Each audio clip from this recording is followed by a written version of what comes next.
The year was 1964. It was the first year for the New York World's Fair. It was also the first year for the British invasion. Today, everyone is familiar with the groups that made up the invasion, such as the Beatles, Rolling Stones, Animals, Kinks, and The Who.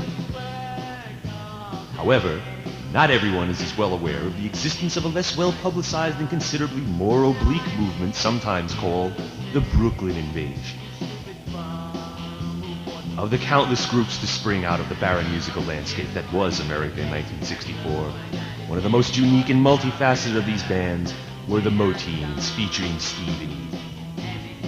Along with others, like the Jive Hooples and the legendary Fish Teens, the Moteens laid the groundwork for a distinctive style known as the Sheepshead Sound or Gravesend Beat.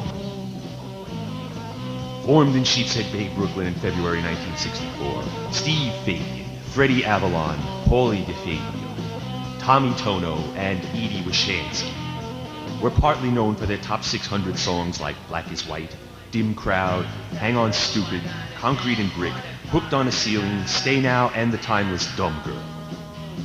We have recently uncovered several hours of concert and interview footage long thought to be destroyed, including scenes from their never-released movie, Ferry Cross to Jersey, an extremely controversial film at the time of its inception in 1965 because of its frank and sometimes brutal depiction of the band and its internal relationships.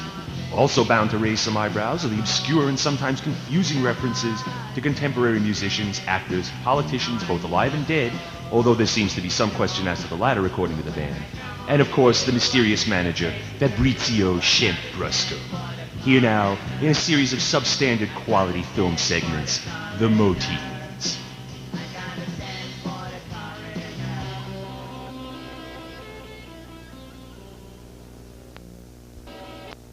Steve Paulie. You mean like in person? Like how did I meet Steve? Yes. Oh, well, like he used to be. Well, there's like a King Colin man, like in Sheepshead Bay, like where we were all from, like, and like I used to hang out a lot there sometimes, when there wasn't really much happening, and like Stevie'd be like in the parking lot, man. Like I first seen him like on one of them doors with like roller skates, like the mechanics got, and they was like he used to be like underneath cars, like mostly station wagons, so like I figured like maybe this guy's like a hot shot mechanic, and then like I figured maybe he's just a fucking thief, but it turned out, man, he told me like years later that like he was laying under there like looking up the dresses like these grotesque housewives, man. Like that was his whole thing, man. That and the music, of course.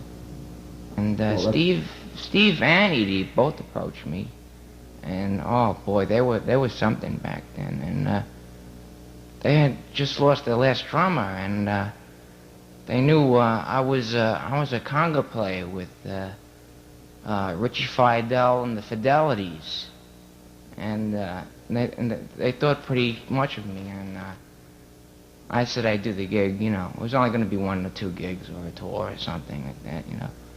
I said, oh, who the hell are the Moteens, so. But I joined up anyway, so.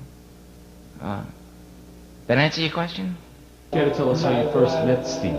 I was at a laundromat, and he was walking by, and he saw me doing my laundry, and it just seemed to intensify. It was just a thrilling moment.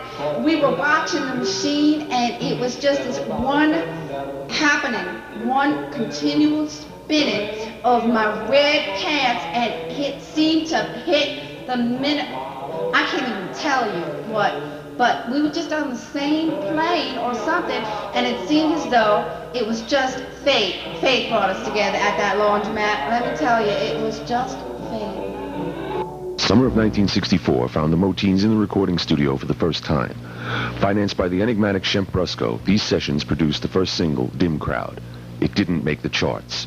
Many say that the controversial recording techniques of producer Sandy Sandoval, at the very least, did nothing to help the situation.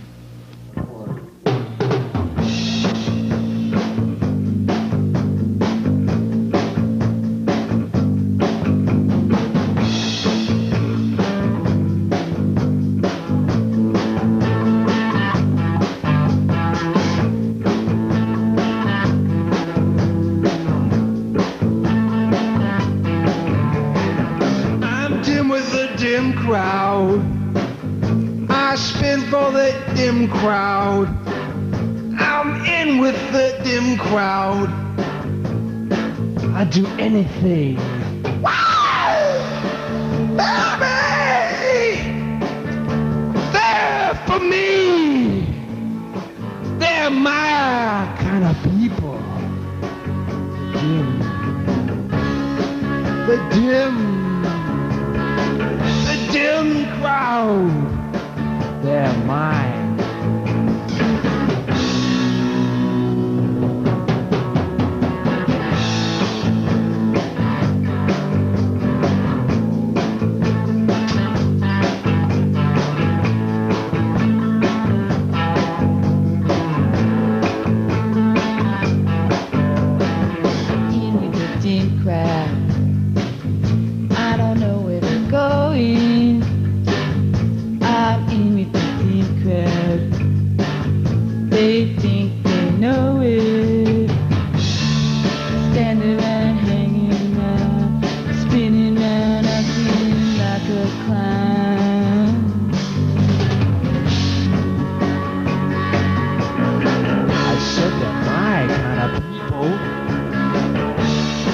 I love to reach out and have them be there.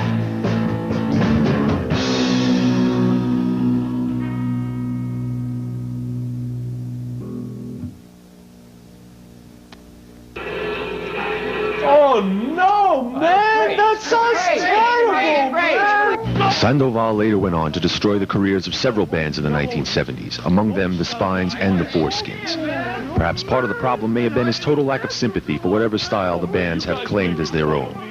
His attitude, together with the obsolete equipment and pathetic acoustics in his studio, practically guaranteed failure. Man, you guys will never work in a business again, a couple years now. Oh no, that's it, man. That's it. I'm taking off the cans, man. Oh no, man. No, Fitty, man. That's not what you did. You're not supposed to be doing that stuff, man. What's wrong, Doval? Hey, why don't you stop the tape, man? Oh, man, what's going down there is the worst. I mean, that sounds like a dog cornered a fan, man. Wait, where are they all right? What are you talking about? Oh, man, you guys, I'm trying to make something real good here. I got all this high-tech equipment. You guys just keep on making me stop and wasting time. Man, listen to that, man. Just listen to that through the cans. You hear that? It sounds terrible, man. What the fuck are you talking about, fucking Doval, man? Oh, that's fucking great, man. I'm packing up. No, man, wait, no, calm down, you guys don't get so carried away. Well, wait a minute, man, let's just chill out, man. Oh, leave that alone, that's a custom sumo, man. Cozy Cole gave that to me before he died, man. Don't go messing with that stuff. Oh, man, that's Ginger Baker's drum, man. He touched that drum, what are you doing, man, you know?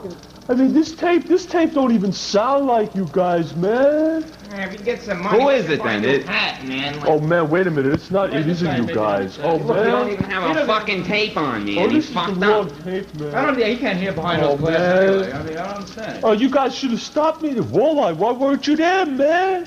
You know, I don't know what to say, man. I mean, like, I thought it'd be better without Steve here beating on Edie all the time, man. And like, you know, you guys come in here. Hey, don't say nothing about Steve. Hey, man, I'm walking. Nobody talks about Steve. That's it. Don't say nothing about Steve. I'm the only one who will agree with you. Steve's an asshole. Wait a minute. You're wrong, dude. I'm telling you, Steve, you're a fucking asshole. You're a wrong dude, man. You're a fucking asshole. You guys, you're breaking my heart, man. I want to do a fucking bass solo. Oh, you're burning me to the quick, man. You guys, you're going too far with this. You got the expensive high-tech tape echo here, man. I had to sell part of my mother's dowry for this, man. You should have sold your mother for it. You probably did. Oh, man. It wasn't long before critics began to question the validity of the Moteens' musical backgrounds, partly because of several bizarre statements made during the first interviews in July of 1964. Perhaps the most unusual concept embraced by the Moteens was the mistaken belief that Eddie Cochran was still alive and living in Flatbush. Like, one of my biggest influences that I've ever had is like Eddie Cochran, you know, like, and you know, like, he influenced me back when he was like, you know, really on top of the charts, and he really influences me today, even, you know, like, really, like, the way he is today, you know, with you know, the way he keeps music together and still, you know, operates his business. In fact, I was just at Eddie's this morning. You know, I stopped in at the pizzeria for a cup of coffee on the way into this interview today. So I seen Eddie. Eddie was making coffee at the pizzeria. You know, for the morning crowd. You know, they sell like buttered rolls and like egg sandwiches in the morning. You know, to the Eddie Cochran has a pizzeria. Yeah, I mean, man, they're really big over there too, man. He's, you know, he's big with the college crowd for the takeouts and shit, man. Everybody really digs Eddie. You know, the calzones are great too. You know? Eddie, sure.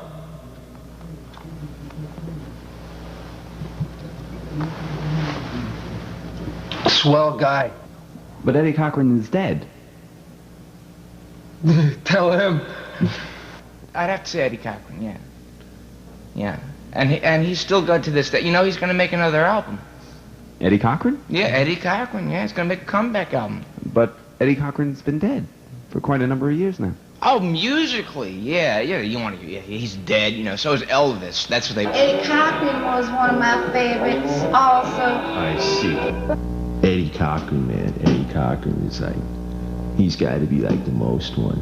You know, the biggest one, like the one that I really like. You know, I just seen him the other day, man. I seen him like at the pizza place, and it's like, he looked alright. Wait a second.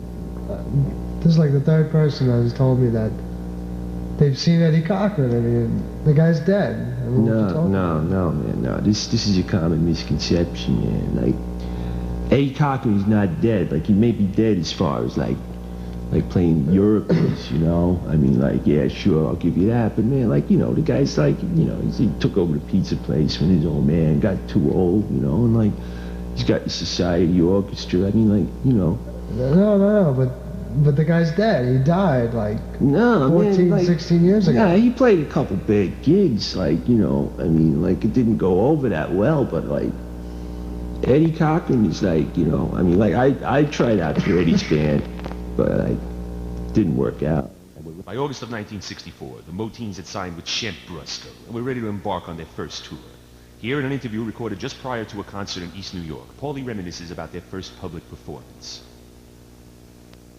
So exactly where was your first gig? Our first gig we played was like, it was Lenny's Clan Bar, but it was like the real Lenny's Clan Bar. You know, like, not the one you see on TV, man. Like, it wasn't that. This is like off the Cropsey Avenue exit, Bell Parkway in Brooklyn. And like, Lenny had Lenny had a push cart, you know, and it was like on the parking lot.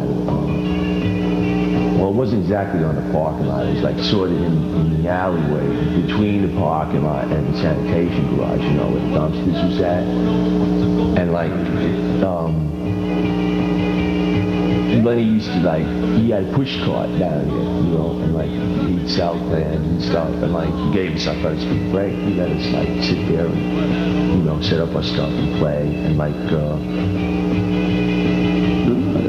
that sounds like a, you know, very profitable venue. well, it had the potential to be, you know, but like Lenny was just starting out, you know, so he couldn't really pay us a lot. So he used to like let us go through the clams, like at the end of the night and break down the equipment and stuff. Okay. He'd let us go through the clams, and we could have like any emeralds that we found from the clams. Emeralds? Yeah, didn't you know that? That's like emeralds from clams. Isn't it pearls coming? No, that's pearls come with oysters, you know. That's like, no, man, it's like they get, you know, like Spain, man. Spain's got these like huge clam beds, like off the coast, you know, and like they go emerald. Yeah, they mine for emeralds there. That's why like Spain's called the Emerald Isle. I understand that. Lenny's Clam Bar was certainly a far cry from the exotic locations that ultimately would make the Moteens tour a waking nightmare.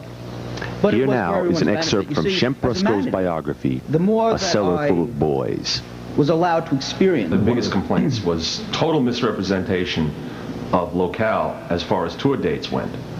Now, is it or is it not true that you had told them they were going to be booked on a Jamaican tour, which turned out to be 2 jobs in the cocktail lounges of catering halls belonging to the Knights of Columbus in Jamaica, Queens.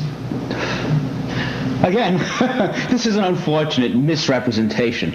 I can understand, I genuinely sympathize with the general misunderstanding on this part. I mistook Jamaica Queens for Jamaica myself once. I hopped aboard a TWA during Christmas time, and I really thought that we were going to Jamaica. And when we wound up in Jamaica Queens, I honestly did not see the difference. How do you explain telling them that they were going to play a Middle Eastern tour and then trundling them off to the grand opening of a Lebanese bakery on Atlantic Avenue? May I be serious for a minute? Please. You see, I am fond of the Lebanese, and I hold the baking establishment in high esteem. So therefore, to me, high esteem would have them playing there. I did it out of a sense of justice to the Lebanese. I find nothing disreputable about this. It's an unfortunate coincidence. The same would, of course, then hold true for what was claimed to have been a tour of England, turning out to be an obscure bar somewhere in New England. For this, I have to completely explain myself. You see, England, no one wants to play England, really.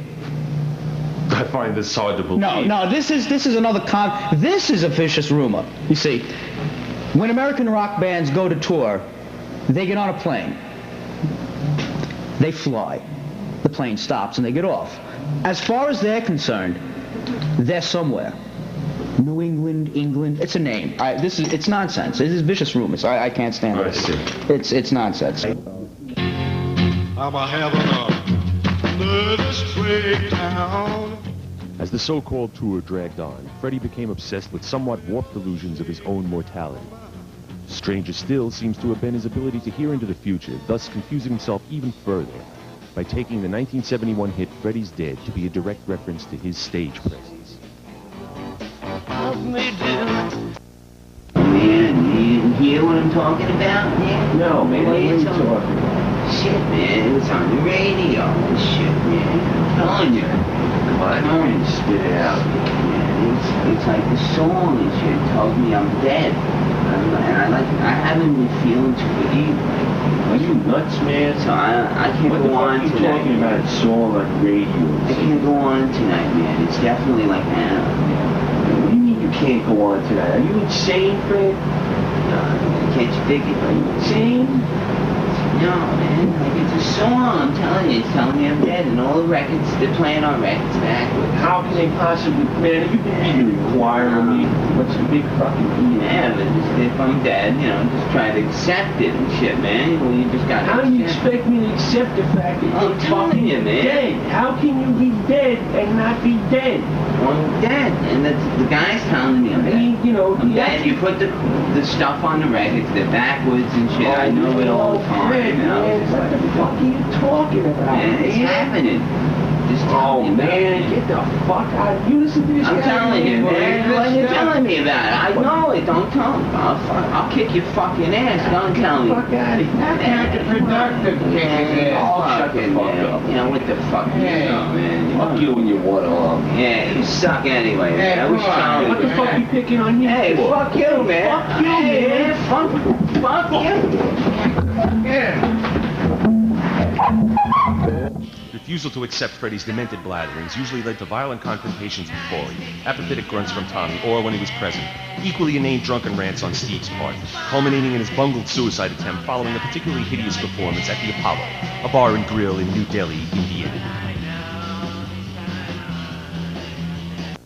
You suck. Well, I didn't think it was too bad, man. You know, You don't fucking think, period. What the fuck are you talking about? Let me tell you. I was fucking good. I was fucking good. I'm always fucking good, man. Fucking good. You're fucking guitar suck something. Yeah, you're fucking suck. What the fuck is this shit out lining up fucking blowjobs in the alley, man? The fucking crowd is supposed to be in to see us. He's outside fucking getting blown by that bitch. Me look like a fucking first-class mamalou. This is it.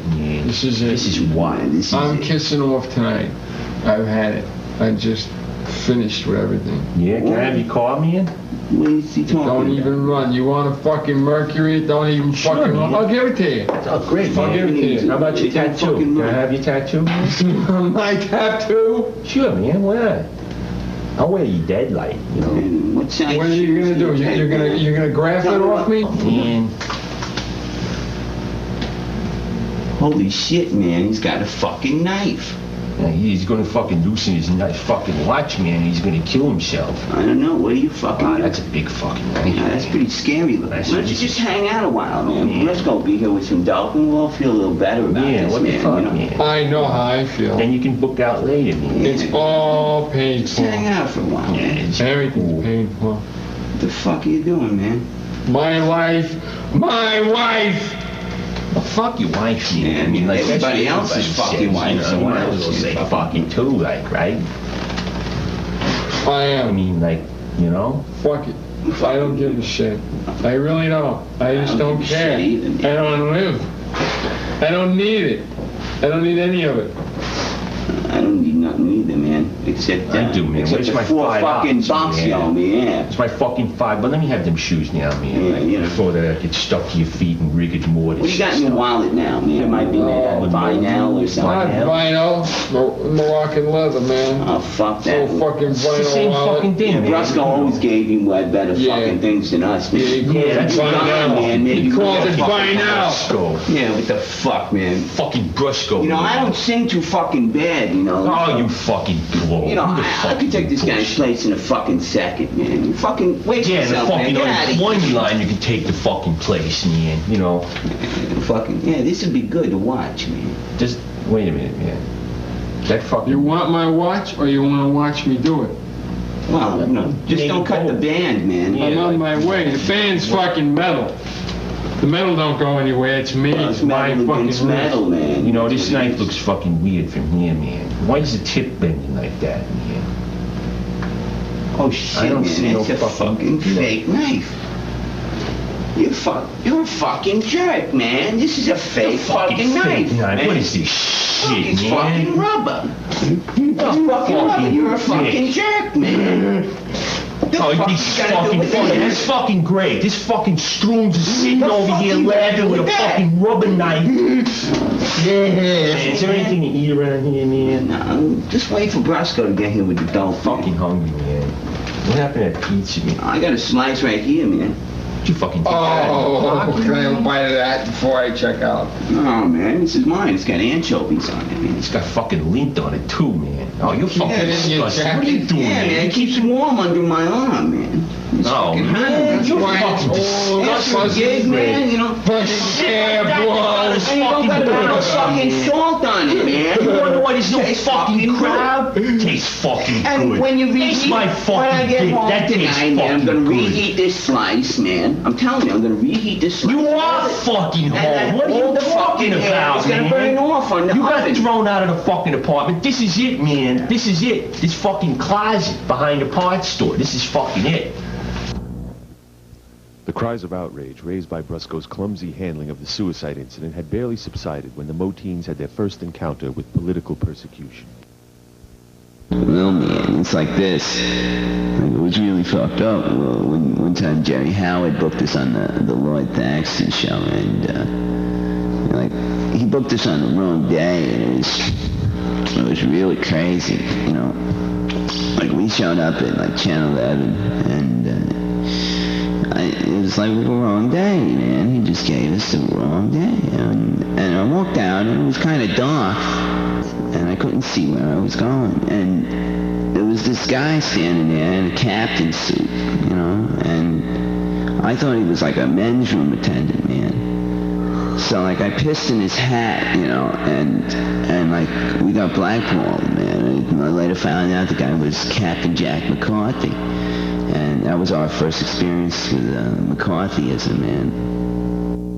As strange as this particular observation seems, it pales in comparison to their views on Hollywood, the record business, sexuality, and Rod Steiger.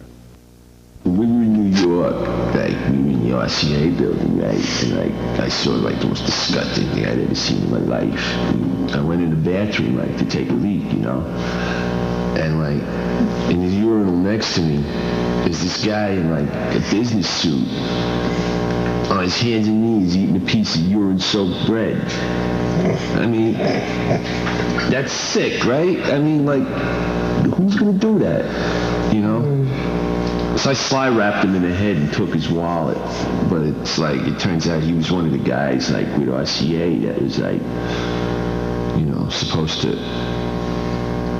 to be interested in us, but then like didn't really work too good after that, you know.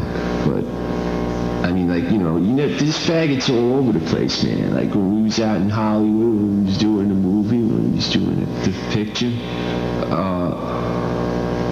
like they were all over, man. I mean, like, you know, take Rod Steiger. You know, Rod Steiger, I mean, he's a faggot. I mean, I'm not saying he is, but you never know. A lot of really famous women have come up and we've had sex with them, you know, like in the hotel rooms after the shows. Would you care to name names, so to speak? Well, yeah, off the record, like I could just tell you, like one time, like I had sex with like Elizabeth Montgomery and Agnes Moorehead at the same time, you know, and it was like a bewitched reunion, man. And I was like Dick York, except like they were yorking on my dick instead, you know, like if you can, you know, see where that's at. Mm-hmm. As the new year rolled around, the Moteens were generating more publicity than ever before.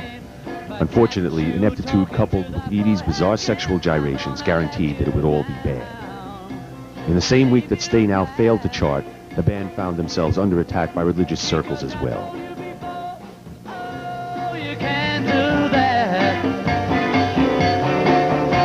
Now, the Reverend Mordecai Fishback, pastor of the Church of Hollywood and Divine.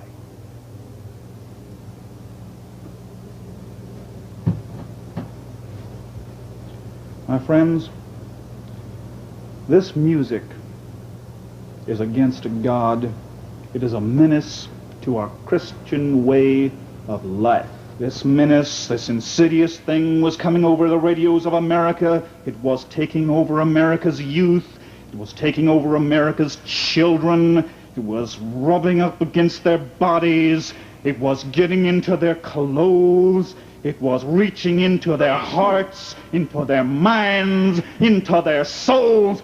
And the time has come, Christian Americans, when we must fight back with Jesus, with this, the book that can save us all. If you are a good Christian, you can have a copy of this book. Yes, for only $19.95, just send a check or money order to Box 209, Battle Creek, Michigan, Church of Hollywood and Divine, and you can have a copy of this book, and your soul will be on its way to heaven. We have waited too long, friends. This filth that comes over the radio, they talk about sex, they talk about communism, they talk about, yes, even Satan, who is responsible for this.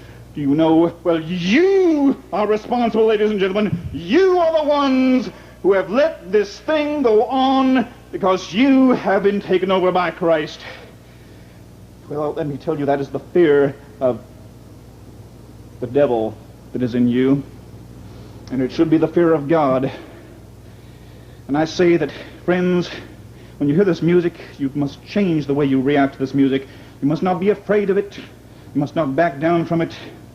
Friends, you must laugh at this music if you are to be a good Christian. Yes, I say laugh at it when you hear this music coming over the radio.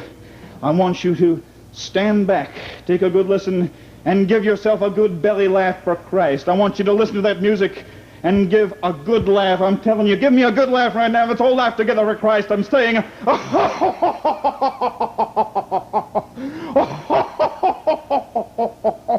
doesn't it feel good, friends? Doesn't it feel like you've got Christ in your mortal soul? Yes, friends, this music must be driven from our land, this evil rock and roll, this Motown. I'm telling you that we must get ourselves together with this holy book that you can get for $19.95 at Box 209, Battle Creek, Michigan. With a book such as this in everyone's house, the devil will run from our country. He'll probably go to Russia, one of those countries where they just love the devil. Yes, Box 209, 1995, Battle Creek, Michigan. Yes, we must drive this rock and roll from our world. We must drive Motown from our world. Time and time again, this Reverend Fishback. Come again. I'm not finished yet. Oh, sorry. Time and time again, Motown, the driving beat. You know, it started with these Negroes. Reverend Fishback. We weren't talking, referring to Motown, but the Moteens. Moteens. Yes, the Moteens, featuring Steve and Edie. Not Motown. Not Motown. Moteens. Is this Studio B? Studio A. Friends' donations will be gratefully and gracefully accepted at Box 209, Battle Creek, Michigan, the Thank Church you for your of Hollywood and Defiant. unusually lucid commentary, Reverend Fishback. Thank you and God bless. Thank you.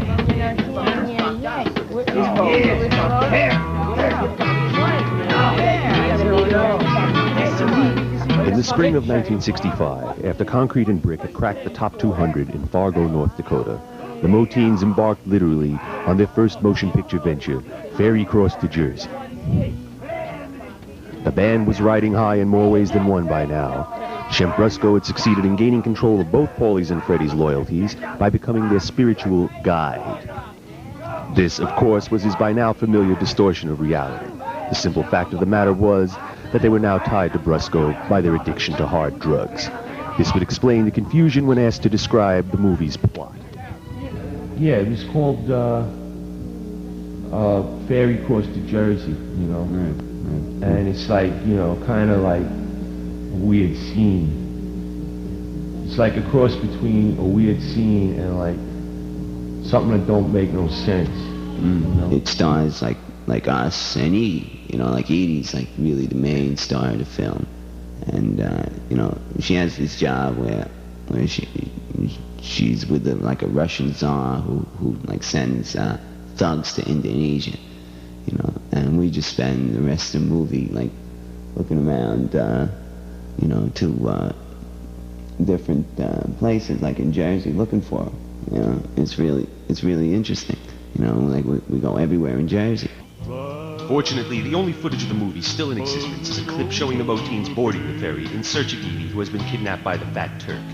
The usual Brusco high production standards are clearly in evidence.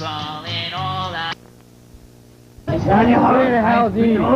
She's supposed to meet us here. What the fuck are you doing, man? Anyway, don't throw the ship away, man.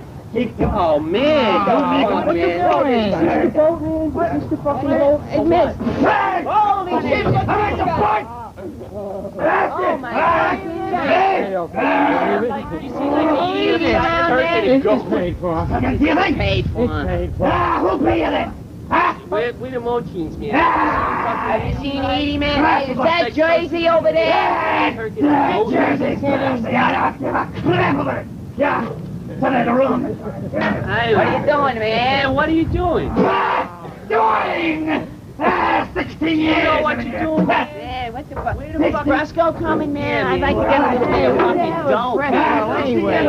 Wait, I'm telling you, where's the chicken house, man? She's walking my plank enough fucking. Yeah, I don't know. Big deal. I don't like this. I'm telling you. This is fucking boat going, man. That's what I told you.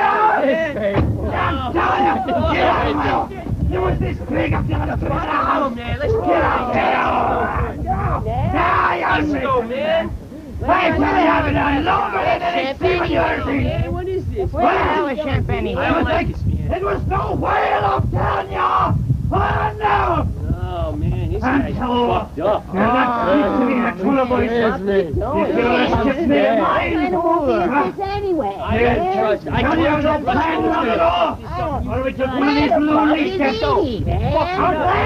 Your wife is fucking alone, man. He's paid for. What the fuck you paid for? Get out of my boots! Away from you! I can't stand it! Who is Fucking Bill. I'm telling you! Oh, that's I'm getting home. It was as big as a house. Come on, Steve. Let's go off this fucking boat. I wasn't always like this. Wait, fellas, I can't I wasn't always like this, I'm telling you. Of the five Moteens, perhaps the most bizarre, physically at least, was the one-armed, one-legged drummer, ex-automotive designer Tom Tono. Crack, baby, crack. Give me some head. Would you mind me if I asked you how you lost your limbs? What limbs? Your arm. Oh, them, yeah. Oh, okay. Your leg. All right, now I'll tell you about that. I was working in a car factory, and I wasn't one of those schmucks on the, on the line there, bolting a door to a car or something. No, not me, no. I was working in the experimental stage of it, and I was working in the air tunnel, we had these big fans and everything, and we're doing aerodynamic tests of the cars, So we were doing a test on, like, I think a 59 Buick or something, and I fell into the fan. And, you could see the consequences, Obviously. You find it's a hindrance, playing the drums. Oh, no, the exact opposite, everybody says, oh, you'll never do anything again. I said, no.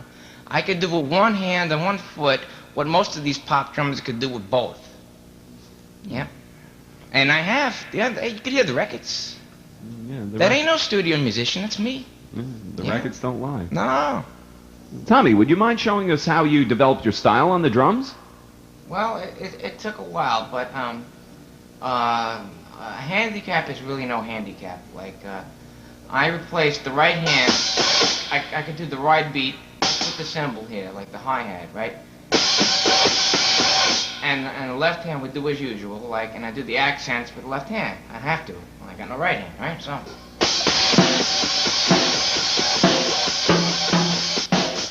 And then on the second track, I would do the bass drum with the same thing. See? That was the whole thing. Now, live would be a different story. So much noise and everything, you wouldn't really notice, But I would just overdub the bass drum, see? That's all. It was very easy. Yeah. Very unique method of playing the drums. Well, it had to be. Because of Tommy's incredible talent, Moteens' original drummer is often overlooked by rock historians. Charlie Daimyo Facim, although deaf, exhibited a remarkable propensity for speaking in tongues, as it were, being amazingly proficient in Greek, Latin, Arabic, and Polynesian dialects.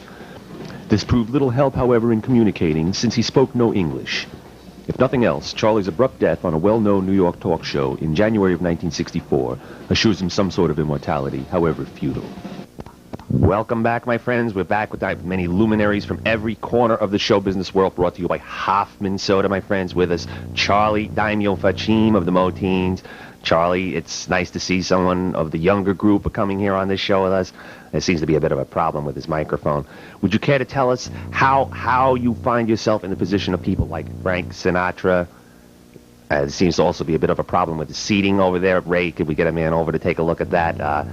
Charlie seems to be in a bit of a quandary. Perhaps it's the microphone shorting out again. Well, what can one do, my friends? This is the nature of the medium. There isn't very much that we can do about this. I have several other questions to ask you, Charlie. I see my producer signaling me. Perhaps we should go to a commercial. No, go, my friends. The palate-tempting delight. Let's not forget it. We'll come back to Charlie after this commercial and get his reflections on Ben Turpin. Come right back with us, ladies and gentlemen.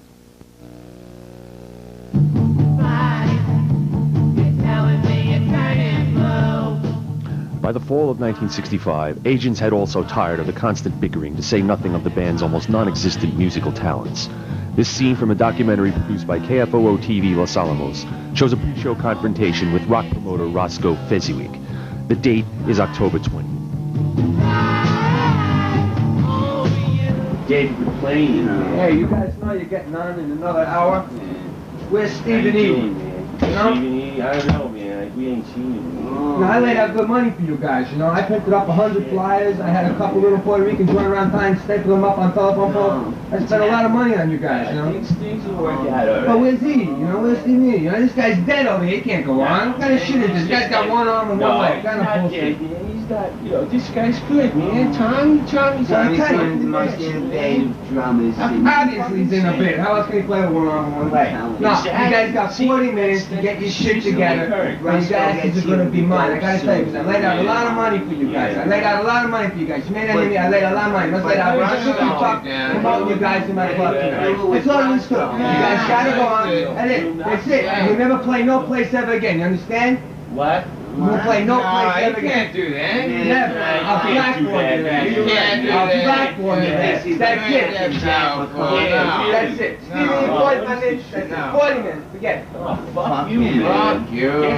Yeah, get down. Don't worry about him, man. Brusco will be here with some dope and we'll all be better. How do you feel about this management move to Shemp Brusco? How do you feel about him 6 months after being into this management? Well, let me tell you something. Now that we signed with Brusco, let me tell you, he's just fucking us up, man. This is the worst thing that's ever happened to us in the fucking business. By January of 1966, Freddie's hatred and mistrust of Shemp Brusco had aggravated him to the point where murder was a viable possibility.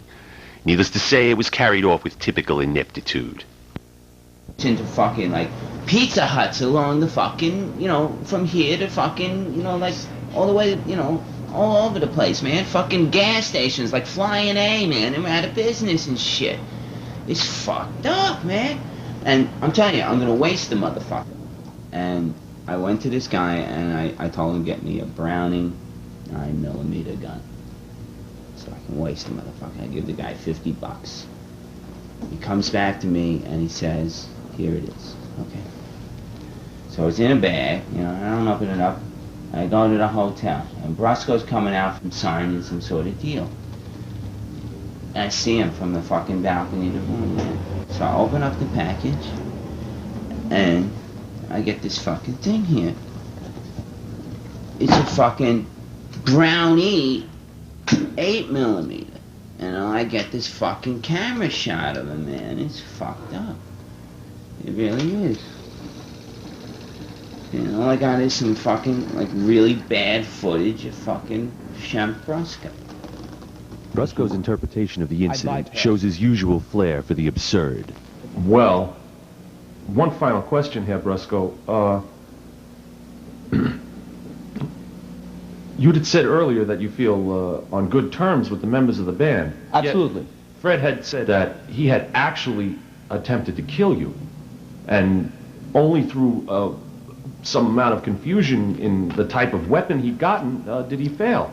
No, you misunderstand. Hate is very close to love. We can only hate those we love. Fred, with all his might, was restraining himself from a great love for me. But he didn't know. He was confused. The hate and the love were so close. He wanted to shoot me. But what do we mean by this? Hate and love. Fred loves me. He wanted to shoot me. The question is, with what? One more question, Paulie. Yeah, sure. Your shirt. You know, all those M's on there. Shirt, right? Yeah, that's like very nice. from Moteens, man. It's like Brusco got them made. Oh, really? Like, so we got like a uniform image, like, you know. It's like, but it says Maytag on there. No, that's like under this light, man. Like, you know, on stage, like, you know, you won't see that. You know, it was like a small error. It says we're dependable. Well, that's true. You know, we are dependable, man. You can count on the fucking Moteens, man. Oh, really? You can count on the Moteens? Yeah, you can count on this, man. Well, you know, if you ask me my opinion of the Moteens, man, it's like they've always been a gas, you know, as far as I'm concerned. You know, I've liked them from the very beginning. You know, they've always been a big influence in my music, man, over the years, man. You know, really a gas, if you know what I'm saying. They're like the only group from New York, man, that you know, really influenced me, man. You know, if you know what I'm saying, man. I do. Thank you very much. We've been talking with Fred Felon on the Moteens. Thank you, man.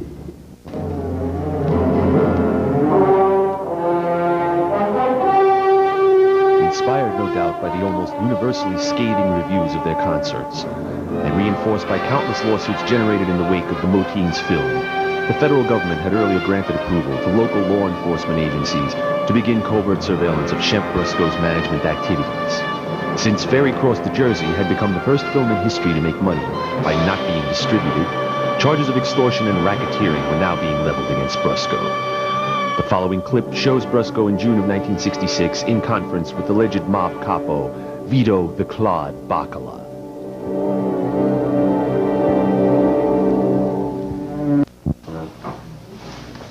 No, asshole, you lost a lot of money. Nah, that's bullshit. Hey, listen. Jericho, what do you want me to tell you? You lost, you lost. I'll take a beer. Hey, listen, I got somebody at the bar here. I don't know what I'm supposed to do. It's strange. Thank you very much. All right. I'd like to speak to the owner. All right. Hey, look, I'll see you later. What's your problem? How you doing? My name is Shembrusco. How are you? Shembrusco. What'd your parents name you after the Stooges? Very funny. I like a man with a sense of humor. I'm here to represent my band, the Moteens. Oh, them guys we hired to play. Yes, yes. Hey, Well, listen, I don't want to hear no rock shit. I want to Hey. hear some Frankie Valli. You'll hear it. They're excellent. I want to hear some Bobby Darin. You'll hear it like you've never heard I it got before. class people coming in this This joint is a here. totally class act. Believe Are you me. sure now? I swear on my mother's and father's graves and everybody who else has died. Well, I don't they are believe the it. best. They are the You best. sound like one of them hustlers. No, I'm not hustling anything. This is a square deal. I'm telling you. This is a square deal. Yeah? You name it. What do you want to hear? I want to hear Frankie Valli. You'll hear Frankie I want to Valli. hear falsetto like you've never seen before. No, they're on this. They're on the level. They're not falsetto, man. They're true. I want to hear Cook, Sam Cooke. Hey, they'll cook anything, man. They'll cook anything. Fry anything. The best. The best. I'm not kidding you. The best. But I need money up front. What's up front? A few C notes. You know, C notes. cover expenses. I tell up you front. what. I tell you what. I tell you what. You look like a fair guy. I am a fair guy. It's an honest deal, you I know. tell you. I make no mistakes about my business. That's a good way to handle things. But I'm going to tell you. Wait a minute. Hey, wait. The guy behind the bar here. You, take a walk. I'm going to give you a few C notes here. 1, 2, 3. Take them fucking things in good faith. I appreciate it. Thank you very much. I appreciate the money up front. I like My you to boys- have the money. And I don't want you to fuck me. Hey, this is all on the level. These guys better sound good. They'll sound tremendous. Believe me, got there's it? no need. Oh, I understand. Get it? I understand. My boys have never disappointed an audience. They are tremendous. Believe me. Believe me. I wish you could meet them in person. They're absolutely out of this world. Have never disappointed an audience. Hey, how you doing? Who the fuck are these Oh, guys? this is them. How you doing? What's going on, Tremendous. Tremendous. Who the fuck are these guys here? This is the Moteens. This is the band. you got a lot of booze in this spot. They look ugly. They're not, wow, they're not ugly. Hey, can I have These one are of artists. Hey, man. Hey, how you doing, man? We're the Moteens. What the fuck are you doing behind my bar? Well, we're gonna be working with figures like familiarize ourselves with These are that. artists. It's very temperamental. This is like Edie over here. That's like Steve over there, and that's like Freddie. This is Chef Briscoe, man. You guys meet? Yeah, I know. His This mother's is named Edie. after the Come here, Three Edie. Stooges, man. Hey, Is that mister, true, this Chef? is Is that Edie really here. true? No, it's named after the How you doing? Like you introducing like Steve Hey, listen, I Edie. don't know what the fuck you're doing behind my bar, but you better get the fuck out there. Well, there ain't no room else out there stand, man. You know, it's like, You're you know, supposed to play an I instrument. wanna- Get out there and play a fucking instrument. Well, we ain't gonna supposed to play. But Frankie Valli stood behind bars. That's right. Frankie Valli stood behind bars. Frankie Valli ain't here tonight. He might as well have been. That's right. You might as well have been. Let's have a drink. What the fuck you Sure, doing man. drinking from my drink? This is Edie. This is Edie. This is Edie. Yeah. This is Edie. This is What's a up? they can't get raucous with my crew. Yeah, stop hookers You here. know, it's Well, I don't Finish this fish. I up. wouldn't Here you know. go. I know how to I don't hook. drugs here. Make sure this band No, don't we don't do no drugs. No, he doesn't Yeah, do no, drugs. it's He like- gets a I'm haircut, sick. but he doesn't What's do this, drugs. man? Look. You Cream guys Domestic. look like you're doing This drugs. one's whiskey. Oh, what are you doing with my Cream booze? Domestic. Joe? No. What are you guys doing with my booze? Hey, No, you get the fuck out from behind the bar. Hey, man, we're the Get out from Moteens. behind Glad the to bar. meet you, man. How do you do it, man? This is like You're supposed to manage and control these fucking guys. What are you guys doing behind the bar?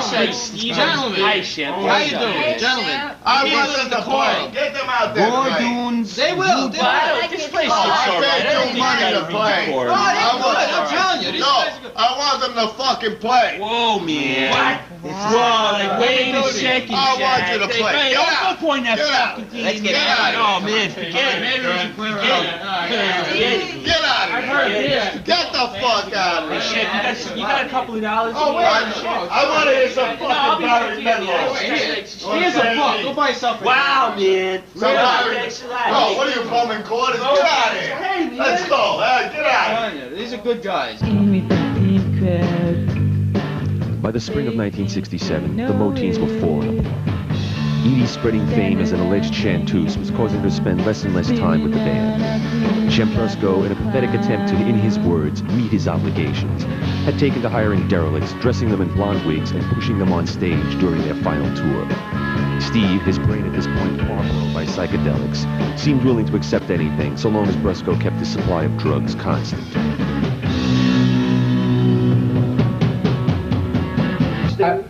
I'm sorry. Friend. My buddy.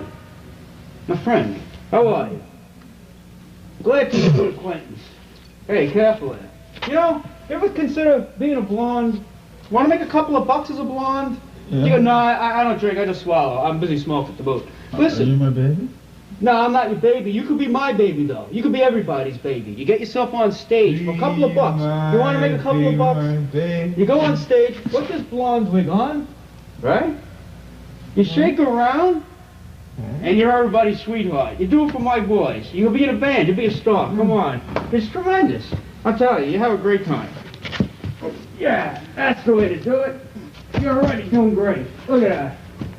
You're doing wonderful. I'm telling you, you're the second deity. The marvel of the universe.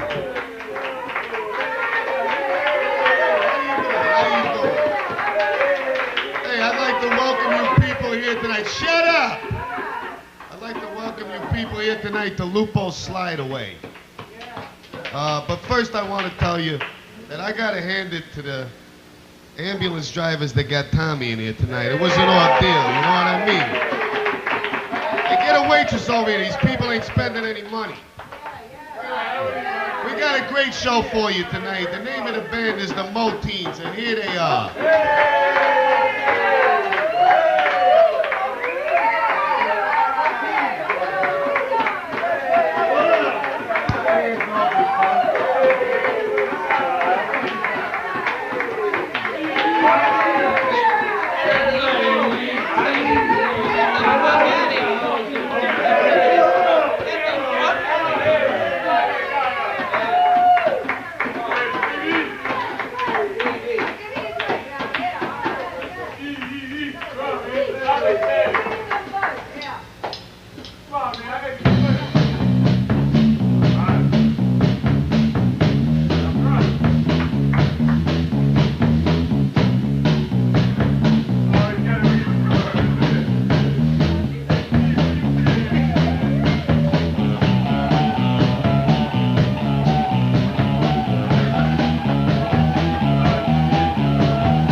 This is a song I wrote. I don't remember when, but I wrote the song. I was in a drive-in listening to my radio, and I was conspired. The dim crowd.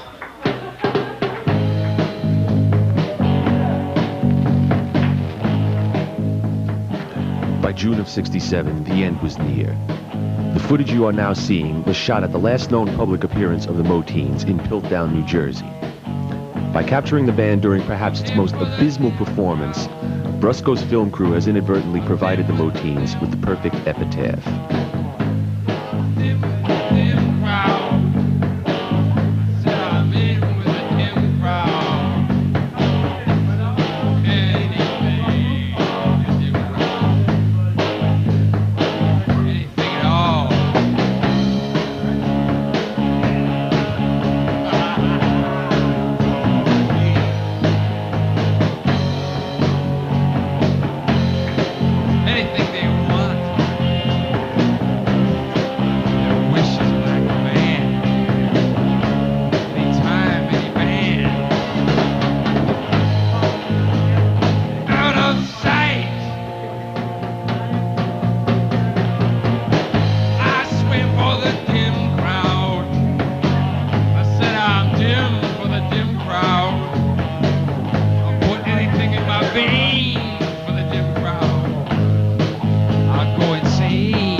to Jersey, where the pulled me from the mud, 'cause now I'm stuck.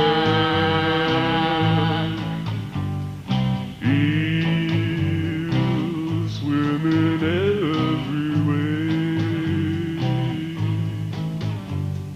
Feels like I've been here all day.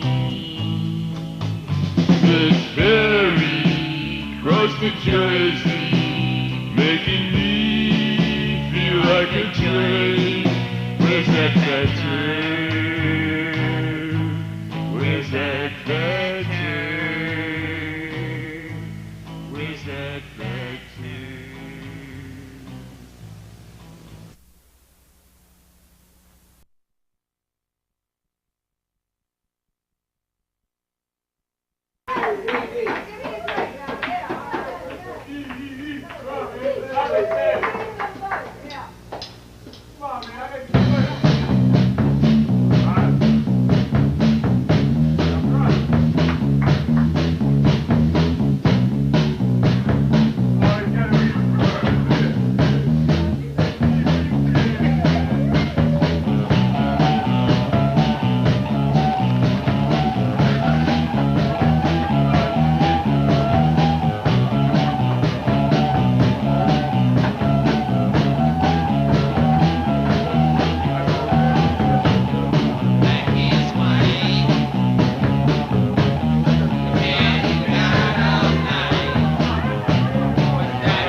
This is a song I wrote.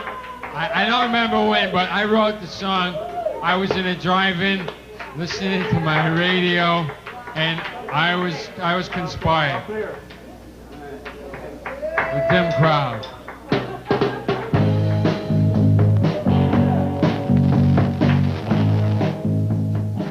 By June of '67, the end was near. The footage you are now seeing was shot at the last known public appearance of the Moteens in Piltdown, New Jersey. By capturing the band during perhaps its most abysmal performance, Brusco's film crew has inadvertently provided the Moteens with the perfect epitaph.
Bats crawling all up my lane. This ferry crossed to Jersey, where the boat from the mud, but now I'm stuck. Eels swimming everywhere. Feels like I've been here all day. This ferry crossed to Jersey, making me feel like a train. Where's that fat train? Where's that fat train? Where's that fat Nobody is here yet, but pretty soon people are going to start to trickle in. Final arrangements being made not only out there where the seats are, but also right here on the stage. Just the last bits of arrangements, and you can also see, I hope out there, the weather. Here with me is Eric Barrett. He's the tour manager. What's been the biggest problem so far with getting tonight's gig set up? You're looking at it, the weather. Yeah. Yeah, I mean, yesterday we get hit by 3 storms. So that's delayed us. The crew have been up all night. The crew have been up since Japan. They're all exhausted.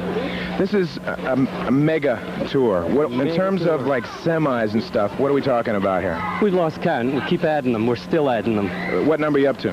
About 23. You got a tonnage estimate for us? We're still adding. I'm not kidding. We're still adding. What's being added then? The stage is bigger than we thought. The amount of steel we have is bigger than we thought. We're adding people to deal with all that, so we're adding buses, we're adding trucks. We're adding everything. It's going to no expense. This is going to be a lot of fun tonight. We are going to bring you one song live via satellite from the stage here in the Orange Bowl. One song from the Madonna set. Looking forward to that. And right now we're going to do you some Fleetwood Mac. Thank you, sir. Like and everything, you know, she's there for every minute of it. So it's kind of try something and she says yes or no or try this or whatever. And, you know, actually I'm sort of her door to the keeping the band together. And Jeff, your job is? Director. So that means designing and staging the show. And it's the same kind of relationship that Pat has in a visual sense, trying to get her perspective and point of view across visually. Now be honest. She's a little Hitler, isn't she, to deal with? Nah. No, I wouldn't say that.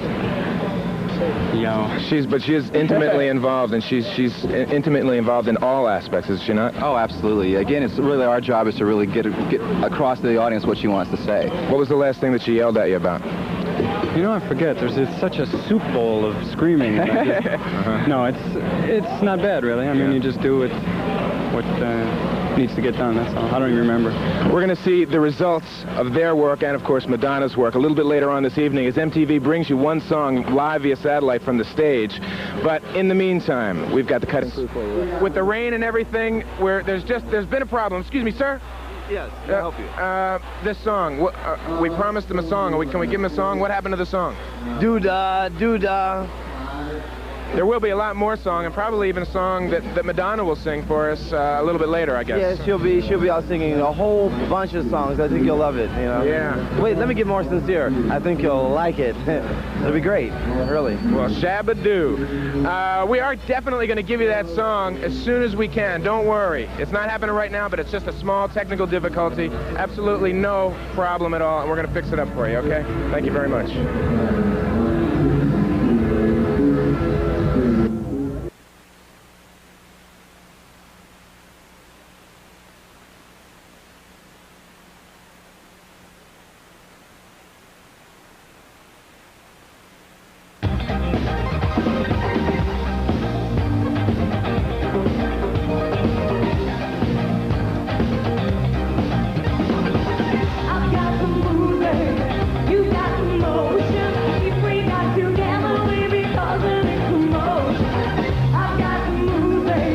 You got the most.